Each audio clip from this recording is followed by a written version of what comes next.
sepertinya firman Tuhan juga tidak beda jauh, sedikit rempet gitu ya dengan apa yang kita bicarakan. Dan firman Tuhan pada pagi hari ini judulnya Salib Kristus. Ya, kita tema bulan ini kita membahas lebih dalam tentang salib, ya, karena ini pasti berhubungan erat dengan pelayanan, ya. Karena sekali lagi kita tahu ini sedang membahas banyak hal tentang pelayanan, dan hari ini temanya salib Kristus, ya. Minggu depan salib kita, kita juga punya salib, ya. Tetapi hari ini kita belajar salib Kristus, ya. Kalau mau tahu salib kita masing-masing minggu depan, ya. Minggu depan datang, ya. Salib Kristus 1 Korintus 1 ayat yang ke-18, ya, sampai 20-an, ya. 1 Korintus 1 ayat 18 sampai 31, ya. Saya akan bacakan, tetapi nanti saya akan ambil kesimpulannya, ya. Saya bacakan saja, Bapak Ibu bisa menyimaknya dengan baik. 1 Korintus 1 ayat 18 sampai 31, satu perikop. Hikmat Allah dan hikmat manusia, judul yang diberikan oleh Lembaga Alkitab Indonesia. Saya akan bacakan dari ayat 18. Demikian firman Tuhan.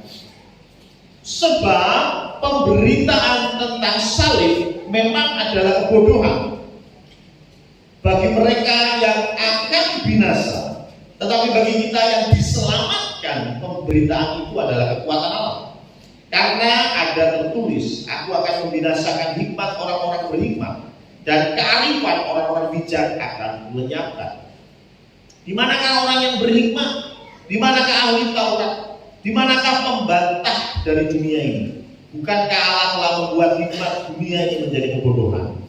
Oleh karena dunia dalam hikmat Allah tidak mengenal Allah oleh hikmatnya, maka Allah berkenan menyelamatkan mereka yang percaya oleh kebodohan pemberitaan Injil. Orang-orang Yahudi mengendaki tanda dan orang-orang Yunani mencari hikmat, tetapi kami memberitakan Kristus yang disalibkan. Untuk orang-orang Yahudi suatu batu sandungan, dan untuk orang-orang bukan Yahudi suatu kebodohan. Tetapi untuk mereka yang dipanggil, baik orang Yahudi maupun orang bukan Yahudi, Kristus adalah kekuatan Allah dan hikmat Allah. Sebab yang bodoh dari Allah lebih besar hikmatnya daripada manusia, dan yang lemah dari Allah lebih kuat daripada manusia. Ingat saja, saudara-saudara, bagaimana keadaan kamu ketika kamu dipanggil. Menurut ukuran manusia, tidak banyak orang yang bijak, tidak banyak orang yang berpengaruh, tidak banyak orang yang terpandang. Tetapi apa yang bodoh bagi dunia dipilih Allah untuk memalukan orang-orang yang berhikmat, dan apa yang lemah bagi dunia dipilih Allah untuk memalukan apa yang kuat, dan apa yang tidak terpandang dan yang hina bagi dunia dipilih Allah, bahkan apa yang tidak berarti dipilih Allah untuk meniadakan apa yang berarti, supaya jangan ada seorang manusia pun yang memegahkan diri di hadapan Allah, tetapi oleh Dia kamu berada dalam Kristus Yesus, yang oleh Allah telah menjadi hikmat bagi kita, yang membenarkan dan menguduskan dan menebus kita. Karena itu seperti ada tertulis, barang siapa yang bermegah, hendaklah ia bermegah di dalam Tuhan. Amin. Ya, Bapak Ibu, ini satu penjelasan daripada Paulus kepada orang-orang di Korintus. Bagaimana orang di Korintus adalah orang yang ada di 2000 tahun yang lalu. Mereka menganggap bahwa logika dari salib itu bodoh. Kenapa bodoh? Ini kita bisa melihat apa yang tadi saya kutip di Matius 19 tentang penyerahan anak. Kenapa sih orang-orang, murid-murid Yesus loh, ini bukan orang-orang sembarang, murid-murid Yesus itu menghardik anak-anak ini. Wes ora usah melu-melu, ora usah njaluk berkat, ora usah njaluk doa. Paling bebanmu paling mentok ya ulangan matematika. Wis rasa bebanku le oke. Saya yang lebih berhak mencari Kristus. Anak-anak nggak usah, ngapain? Gitu ya. Nah, kenapa? Apa yang mendasari ini? Gitu ya. Nah, Bapak Ibu, kalau kita melihat sejarah, rupanya manusia ini memang terdesain seperti itu. Dan saya yakin ini bukan desain awal, tetapi ini desain dosa, ya. Desain yang sudah rusak daripada kejatuhan manusia. Kenapa? Coba kita lihat di dalam konteks masyarakat nomaden. Ya, zaman dulu banget manusia itu nomaden. Nomaden itu apa sih? Berpindah-pindah, betul ya. Ya, sekarang di sini nanti kalau sumber daya alamnya sudah habis, ya, ikannya sudah habis, ya, sapinya sudah habis dimakan, ya, ternaknya sudah habis, mereka pindah cari tempat yang lain yang masih ada ikannya, masih ada airnya. Selesai, pindah lagi. Dan yang menarik, di beberapa penemuan arkeolog, masyarakat nomaden ini punya satu kesamaan, yaitu apa? Meninggalkan yang lemah. Jadi setiap ada satu komunitas 200 orang, kalau ada yang lemah, ketika berpindah tempat, mereka akan tinggalkan itu. Ditinggalkan untuk apa? Untuk mati. Kenapa? Karena ini menjadi beban. Gitu? Mereka harus berjalan entah berapa lama untuk menemukan tempat yang lebih baik. Ya, zaman dulu nggak seperti sekarang yang udah ada Google Map. Ya, kita mau pergi kemana? Ke Solo, ya langsung. Oh, arahnya ke sini, dalam waktu sekian kita sampai. Zaman itu enggak. Mereka kan mencari tempat yang nggak tahu. Mungkin setahun baru dapat. Mungkin 1 bulan sudah dapat. Mungkin jauh, mungkin dekat, mungkin menyeberangi jurang, mungkin menyeberangi sungai yang deras, membawa orang-orang lemah. Itu beban. Betul? Sehingga apa? Mereka tinggalkan. Ditinggalkan bukan karena tidak punya kasih, kata para antropologi, tetapi karena keadaan. Dan itu dilakukan. Begitu juga yang terjadi pada budaya Sparta dan Arklik yang di padang pasir. Mereka punya budaya menarik. Ketika ada yang melahirkan, mereka cek anaknya. Kalau anaknya ini punya potensi cacat, maaf ya, maka akan dibunuh. Tidak akan dibesarkan, dibuang. Dan ini budaya umum pada waktu itu. Kenapa anak yang lahir tidak sempurna, kemudian mereka harus buang itu? Simple, beban. Betul? Ini kalau digedein, nggak bisa jadi tentara juga nih. Ini digedein, ngabisin, makan. Ya, karena itu ya sudahlah. Sejak awal nggak usah dibesarkan, ya, dibuang. Ada satu budaya yang beberapa ya, sejarawan percaya ini hanya sebuah dongeng, sebuah legenda, ya. Tetapi diyakini legenda itu ada karena memang budaya waktu itu seperti itu, ya. Namanya ubasute. Ubasute itu membuang nenek. Budaya ini apa? Bahwa ketika orang tua semakin rentan, sudah tidak bisa kerja di ladang, tidak bisa masak di rumah, tanda kutip sudah tidak berguna, maka anaknya akan bawa orang tua mereka ke dalam hutan dan tinggalkan di sana. Untuk apa? Mati. Kenapa mereka lakukan itu? Beban.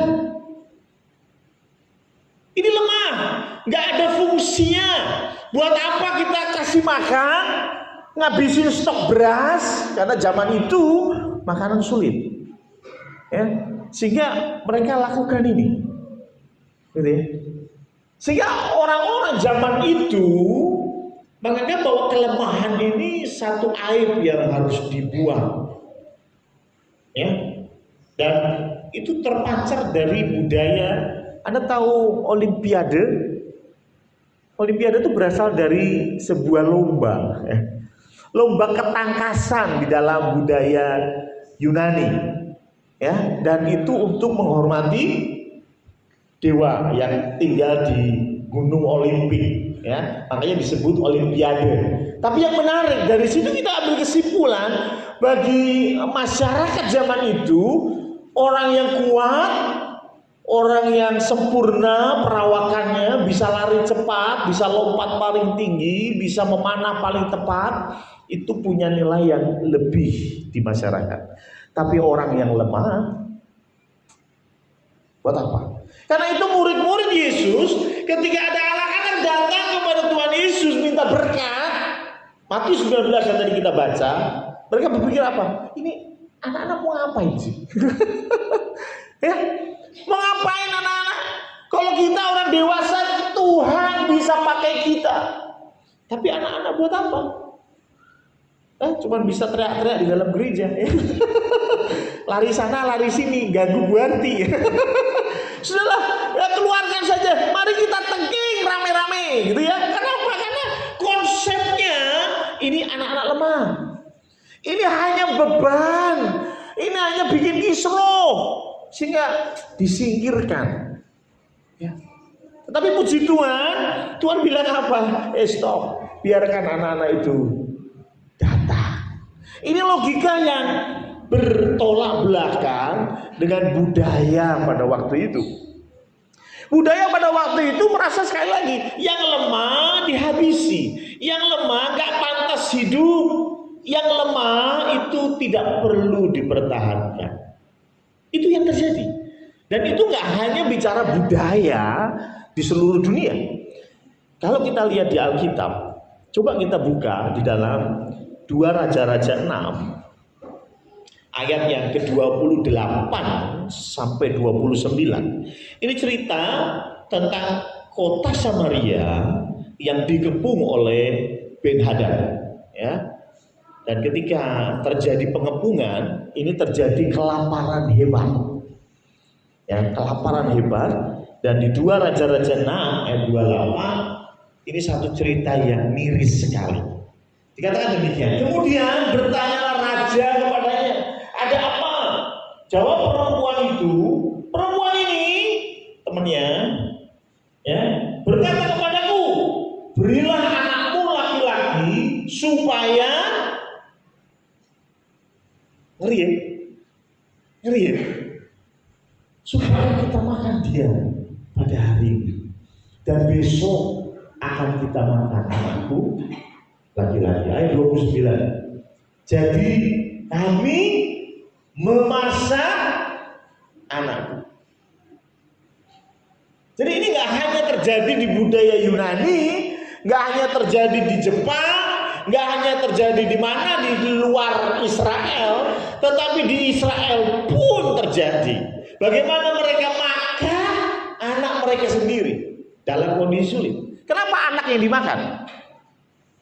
Lemah, tanda kutip nggak berguna. Ya, kenapa nggak yang dimakan bapaknya? Ya, kenapa? Karena bapaknya masih bisa bertempur, masih bisa perang, masih bisa mempertahankan komunitas. Tapi kalau anak kecil, aduh, ini cuma beban aja. Ya, sudahlah dimasak saja buat rame-rame makan begitu. Yang penting yang besar ini bisa hidup, bisa survive. Yang kecil ditindas, dihabisi, tidak masalah, ya kan? Mengerikan sekali. Dan ini sudah dinubuatkan oleh Musa di Ulangan 28 ayat 53 sampai 57. Di Ratapan 4 ayat 10 pun sama, dituliskan bahwa engkau akan memakan hasil buah kandunganmu. Wah, jadi anakmu sendiri akan kau makan. Oke, secara harfiah tahun 2025 kita tidak lagi jumpai itu. Secara harfiah kayaknya kita nggak pernah lihat ada orang makan atau masak anaknya sendiri. Betul ya?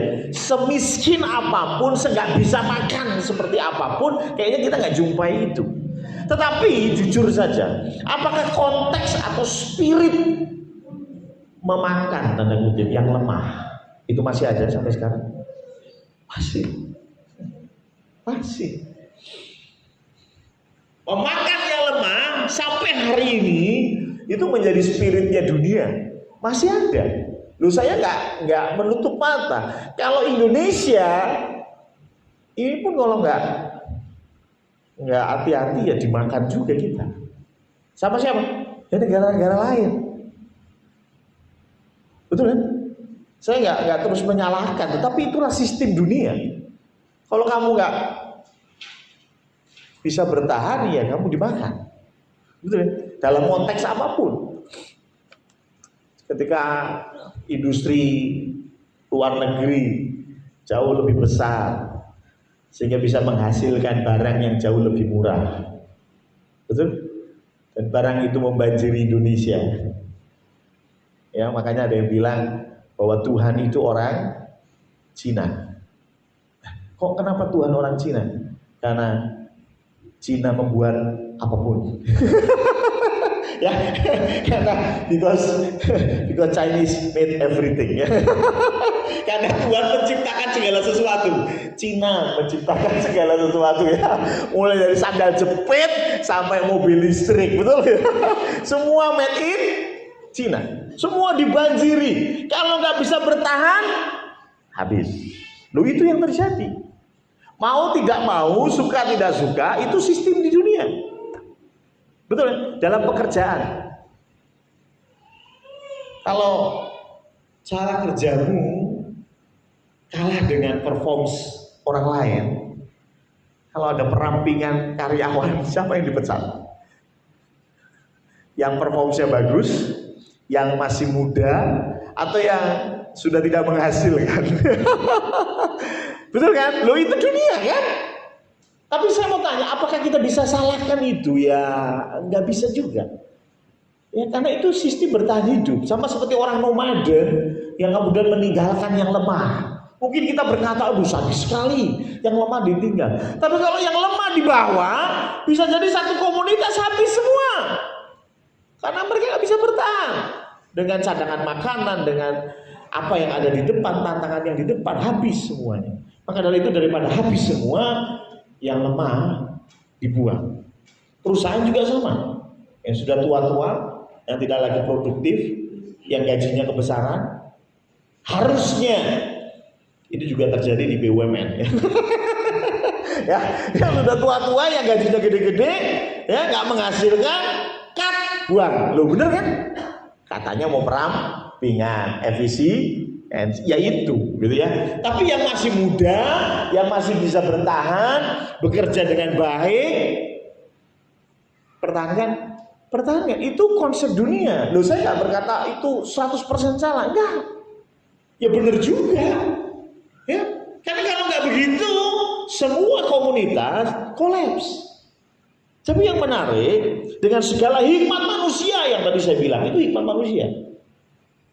Ya, perusahaan kalau mau bagus, ya udah yang tua-tua pecat, ya, yang muda-muda, ya, yang outsourcing, yang berbiaya rendah, betul kan? Sedangkan yang manajer ke atas yang gajinya udah 10 juta, pecat aja. Boros ya. Nah, bikin aja outsourcing ya harga 2 juta, ya murah ya. Itu dunia, gitu ya. Dunia itu hikmatnya manusia. Karena itu Paulus mau membandingkan itu dengan hikmat Tuhan. Hikmat Tuhan itu berbicara tentang salib Kristus. Banyak orang pakai salib, ya, tetapi nggak ngerti makna salib yang sesungguhnya. Ngertinya ya ceritanya lah. Atau bahkan ada orang yang saya pernah lihat di YouTube, diwawancarai, dia pakai kalung salib, tapi dia bilang, oh saya bukan Kristen, saya ateis. Lah kenapa kamu pakai kalung salib? Keren aja gitu ya. Ya, keren, kayak rapper itu pakainya kalung salib gede gitu. Jadi artinya banyak orang yang pakai salib, pakai ornamen salib, bahkan ditato dengan tato salib, tapi nggak ngerti konteks salib itu sendiri. Kita pakai anting ada salibnya, ya, kalung ada salibnya, ya, tatonya juga salib, ya.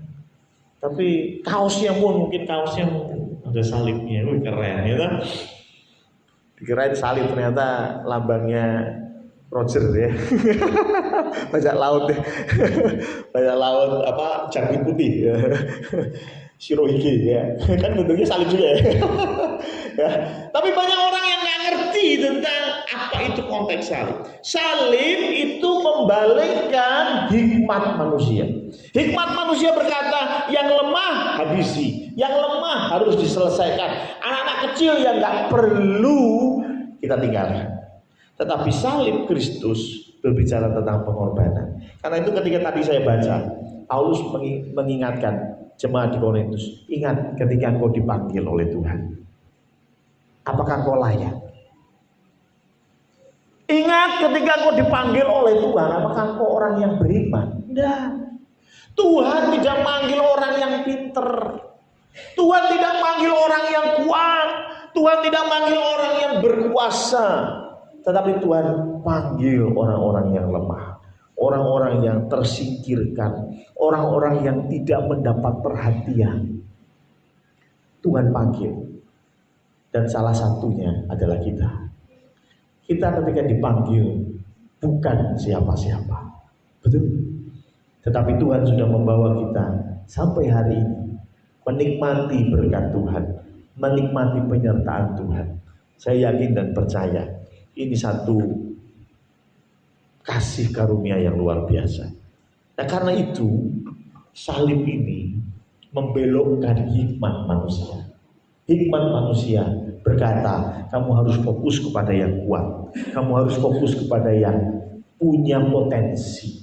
Tetapi Tuhan berfokus kepada orang-orang yang lemah. Datanglah kepadaku yang berbeban berat. Bukan yang punya duit. Tetapi terkadang gereja masuk di dalam konsep dunia. Padahal di dalam 1 Korintus 12 ayat 22 sampai 23, mari kita baca. 1 Korintus 12 ayat 22 sampai 23. Ayat ini berkata demikian. Malahan justru anggota-anggota tubuh yang nampaknya paling lemah, yang paling dibutuhkan, dan kepada anggota-anggota tubuh yang menurut pemandangan kita kurang terhormat, kita berikan penghormatan khusus. Dan terhadap anggota-anggota kita yang tidak elok, kita berikan perhatian khusus. Ya. Paulus ingatkan bahwa di dalam sebuah komunitas pasti kita jumpai yang baik dan yang kurang baik, yang elok dan yang kurang elok, yang kuat dan yang lemah. Tetapi dunia, hikmat dunia mengajarkan kita fokus kepada yang kuat. Ya. Dan kadang-kadang saya lagi gereja masuk di dalam jebakan ini. Mereka lebih berfokus kepada, wah, kalau yang minta KPK itu Pak Joko Mulyono, oh siap Pak, siap Pak. Kapan Pak? Bisa, oh siap Pak ya. Gabungan Pak, oh iya boleh ya toh. Anak Pak Joko Mulyono ya kan. Senior gitu ya. Tapi kalau yang minta KPK gabungan Pak Budi, saya atuh makmu itu. Ya, nanti lah, santai lah, sebut ya, ini wae rasa gaduh itu, males aku itu. Kenapa? Karena kita merasa yang satu kuat, punya pengaruh, maka kita mau nurut sama dia.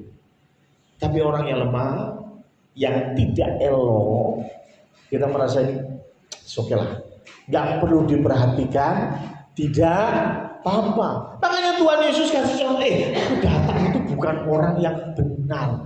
Aku datang itu untuk orang yang berdosa. Aku datang bukan untuk orang yang kaya. Aku datang untuk orang yang miskin. Ini menjadi sebuah pelajaran buat gereja, buat kita dalam pelayanan kita. Jangan berfokus kepada yang kuat. Kalau kita fokus kepada yang kuat, rangkullah yang kuat untuk berjalan bersama-sama melayani. Bukan untuk dilayani. Loh, kita perlu nggak orang kuat? Perlu. Ya, coba bayangin satu gereja isinya 1000 jemaat, semuanya gajinya di bawah UMR. Saya yakin Pak Pendetanya pusing. Kenapa? Mau bagi sembako semuanya perlu. Siapa yang perlu disupport dana pendidikan? Semua pendeta. Pusing juga jadi pendetanya, betul nggak? Tuhan itu adil, pasti dalam sebuah komunitas ada yang kuat, ada yang lemah. Makanya Paulus bilang kita ini seperti satu tubuh. Ada yang elok, ada yang kurang elok. Nah, yang baik, yang sesuai dengan firman Tuhan, yang kuat-kuat tadi kita gandeng. Untuk apa?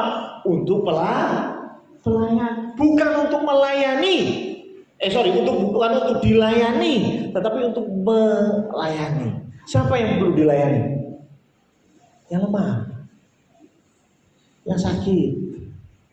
Ya, saya bersyukur teman-teman yang ikut doa hari Selasa itu beberapa kali kita kunjungi, ya, kunjungan, ya. Yang pertama itu dulu kita kunjungan rame-rame ke Bu Yamte, ya, jadi doanya diganti di Bu Yamte. Terus kita kunjungi Kak Endah yang waktu itu baru operasi. Kita kunjungi Bu Kasian, kita kunjungi Bu Mun. Ya. Ini tingkatkan. Kenapa? Sekali lagi yang kita perlu perhatikan bukan Pak Budi yang sehat walafiat, bukan Pak Febri yang everything is okay gitu ya. Tapi yang perlu kita perhatikan adalah yang lemah. Dan bersyukurlah kalau kita digandeng untuk melayani. Berarti kita kuat. Jangan juga kita selalu merasa bahwa saya ini kan lebih pantas disubsidi. Ya, banyak orang Indonesia ini kalau lagi pendaftaran mau subsidi, mau bagi-bagi sembako, mau bagi-bagi apa sekarang namanya BSU. Ya, pokoknya bantuan tunai lah, ya toh, BLT. Semua daftar. Yang mobilnya 5 tiba-tiba ngaku miskin. Pak RT ini sampai bingung. Betul ya Mas Romo ya? Menolak yo wargane gitu. Orang nolak yo mobilnya 5. Akhirnya jadi serba salah. Ya. Ada beberapa RT yang saya tahu ya, sampai akhirnya udahlah daripada ribut semua nama masukkan. Masalah nanti kelurahan meloloskan yang apa karepe kelurahan.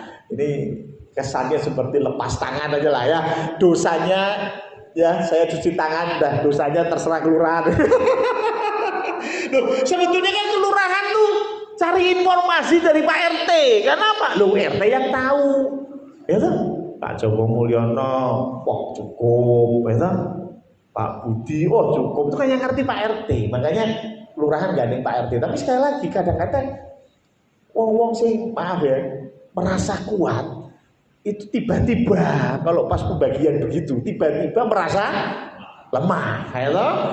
Nah ini repot, ya toh? Ini repot. Dalam komunitas kita juga akan repot kalau kita punya konsep begini. Kasihan tengok, aku ora tengok. Padahal sehat. Cuman keset gue atau di gereja gitu. Loh, keset sama sakit beda bro. Kalau memang sakit dan tidak bisa ke gereja, ya itu beda cerita dengan keset, itu. Aku pengen ditengok lah. Jadi aku keset wis sengaja ora teko sebulan jajal ditengok apa ora Pak Pendeta. Itu berarti ngaku-ngaku lah lemah, ngaku-ngaku perlu bantuan, padahal enggak. Ayo yang kuat, kita berkaca masing-masing. Ayo yang kuat, kita bergandeng tangan. Bukan untuk dilayani sekali lagi, tapi untuk melayani Tuhan. Tuhan Yesus juga menggandeng 12 murid. Tuhan Yesus juga menggandeng 70 murid. Untuk apa? Bukan untuk dilayani. Tugasmu bukan untuk dilayani. Pergi berdua-dua, layani orang. Betul? Kenapa? Karena Tuhan Yesus gak bisa sendirian. Loh, Tuhan Yesus kan Tuhan. Amin. Tapi ketika dia di dunia, dia Dia nggak bisa pelayanan di 2 tempat sekaligus, yakin. Tapi kalau sekarang, amin. Di sini ada Yesus, di sana Yesus. Tapi kalau dulu Yesus di dunia sebagai manusia, ya ora iso. Nah, Tuhan Yesus ada di Kapernaum, ya dia nggak mungkin ada di Yerusalem, kan begitu. Tapi begitu dia menggandeng orang banyak, murid-muridnya pergi berdua-dua, maka pengabaran Injil bisa terjadi di Nazaret, di Kapernaum, di Yerusalem, di Yudea dalam waktu yang sama. Pelayanannya jauh lebih berdampak. Itu yang Tuhan mau. Ayo kita jangan cuma berpikir aku ini lemah, aku perlu didoakan, aku perlu. Tapi sebetulnya enggak. Sebetulnya cuman keset, ya. Sebetulnya cuman ya pengen diperhatikan saja. Tetapi sebetulnya engkau punya potensi yang kuat. Engkau bisa melayani jauh lebih baik. Ayo kita layani bersama. Siapa yang perlu dilayani? Firman Tuhan bilang sekali lagi, yang tidak elok, yang kurang terhormat, yang lemah. Ini yang perlu dilayani. Coba kita berkaca satu persatu. Kira-kira Anda lemah atau enggak? Kira-kira Anda kurang dihormati atau enggak? Kira-kira engkau tidak elok atau elok? Saya berkata begini bukan berarti mau Anda mulai menyombongkan diri, tetapi kita mau apa adanya. Apa yang kita punya, ayo kita berikan untuk kemuliaan Tuhan dengan cara melayani sesama. Dan akan jauh lebih berdampak kalau kita melayaninya bersama-sama. Berarti melayani sendiri bisa, tapi cuma berapa orang yang dilayani. Tapi kalau kita bersatu, kita bisa melayani banyak jiwa. Karena itu, ayo kita pakai hikmatnya Allah, yaitu salib. Bicara tentang apa? Belas kasihan. Salib bicara belas kasihan. Karena begitu besar kasih Allah akan dunia ini. Betul? Itulah yang melandasi bagaimana Allah mau disalib. Itulah yang melandasi bagaimana Allah mau jadi manusia. Dan tidak hanya jadi manusia, dia mati di atas kayu salib. Bagi dunia itu kebodohan, itu tolol, itu gak berguna. Ngapain lu mati buat orang lemah? Benar. Tetapi bagi Tuhan, no, yang lemahlah yang perlu diperhatikan, yang berdosalah yang perlu diselamatkan, yang merasa benar, ya wis ramu, kowe ora perlu keselamatan karena sudah merasa benar, karena sudah merasa yang punya surga. Bahkan bisa menentukan, kamu masuk neraka lu, saya surga. Kamu masuk neraka lu, saya surga. Oh, berarti dia yang punya kunci surga. Perlu Yesus? Tidak perlu. Ya monggo, gitu ya. Tetapi bagi yang lemah, bagi yang tidak elok, ayo kita bersama-sama melayani mereka. Supaya apa? Belas kasihan yang tersimbolkan dalam kasih salibnya Kristus ini bisa kita ijawantahkan. Tidak hanya sekedar kalung kita yang salib, tidak sekedar tato kita yang salib, tetapi ayo betul hati kita pun ada salibnya, yaitu hati yang penuh belas kasihan. Bukan hati yang perlu dikasih hati, tetapi hati yang penuh belas kasihan. Ayo kita bersama-sama melayani tubuh Kristus. Amin.